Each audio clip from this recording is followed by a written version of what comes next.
Another addition to the Godzilla collection coming right up. Hey Nerd Room fans, welcome back to another Godzilla review. My name is James Sharmack. Today we are looking at the Bandai version of the 1968 Godzilla. So, Godzilla went through a redesign in the mid-60s to make it more kid-friendly, more heroic looking. So, this figure represents him. The figure's not going to have the same articulation as a NECA or a Monster Arts, but it's going to have decent enough that, it's worth a review.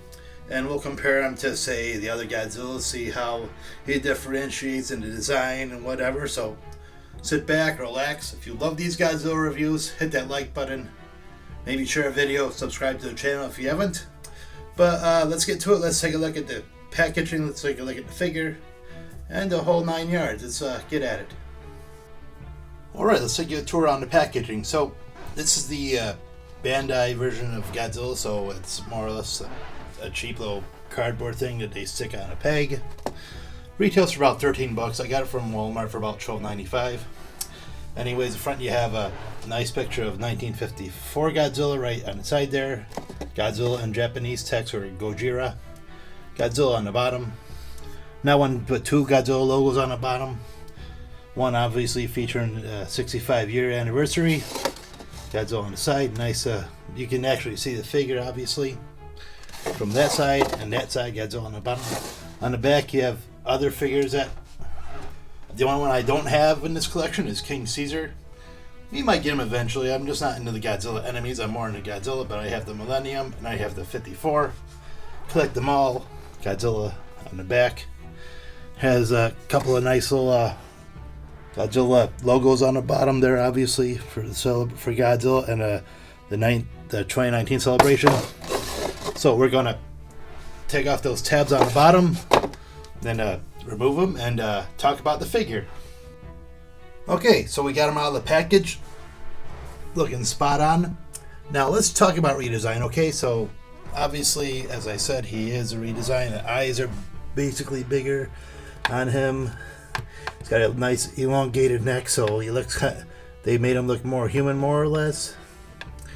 Spines are, more compact, tail shorter, hands are a little bit bigger.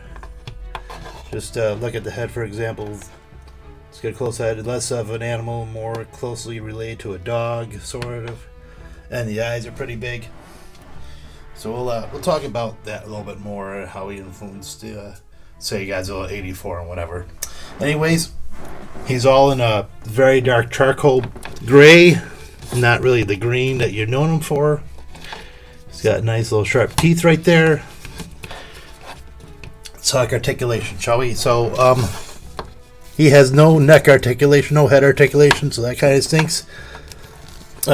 One articulation at the shoulder, one at the hip, and one at the tail. So yeah, it's 5 points of articulation.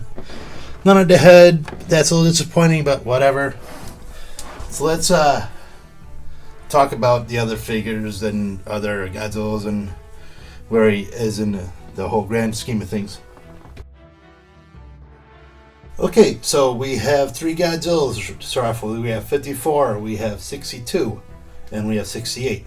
As you can see, the eyes are definitely grow with size as time goes by. Gets a little bit thinner as time goes by. Face definitely changes. The snout gets a little bit more into the face. The forehead grows a bit more. Dorsal fins kind of change shape, become less rigid over time. And the tail gets a little bit shorter, obviously, as you can see. So let's see what he looks like with the more modern Godzillas. Alright, so we have 68 with 84 and 95. Clearly it's an evolution that they want to make him a bit more fiercer, wanted him to go back to being an engine of destruction instead of savior of mankind. So you can see that in the design changes. You see how they make him clear. The 84, for example, they make him a little more nastier. He has the clearly some of the influence from 68, but he's definitely a middle piece between 68 and 95. going back with the back. You can see the dorsal fins, they change a bit. They go for a bit more fiercer, a little more threatening. And the tail gets back to being longer. And he's they slim him up a little bit, going to 95. So there you have it. It's a very quick review today. It's I wish it was more of a NECA type of figure, but I've heard that there's a 64 Godzilla out, so we might try to find him. But this one's not bad. Granted, I am no fan of the Defender of Earth Godzilla from the 60s and 70s, but still, it's always great to have another edition of the Godzilla collection, even if he is a little bit like the goofy brother, more or less, of the collection. But that's okay. Glad to have him. He's going to be right at home in the collection. And, I'm looking forward to have some more Godzilla. So, thank you guys for watching. I hope you guys enjoyed the video. If you do, let me know. Comment. Please comment. I know YouTube's going to, try to figure out who are kid-friendly channels. And believe me, I don't think I am. I'm trying not to be. I try to be more an adult collector. So, keep up with those comments. Don't stop writing comments. Hit that like button or whatever. And, hit that notification bell so you can get notified. So, we have more reviews coming up. We're going to do some more Marvel Legends. And, whatever. Hopefully we'll get some more Godzilla down the line. So, thank you so much for watching, and we'll see you next time in the Nerd Room.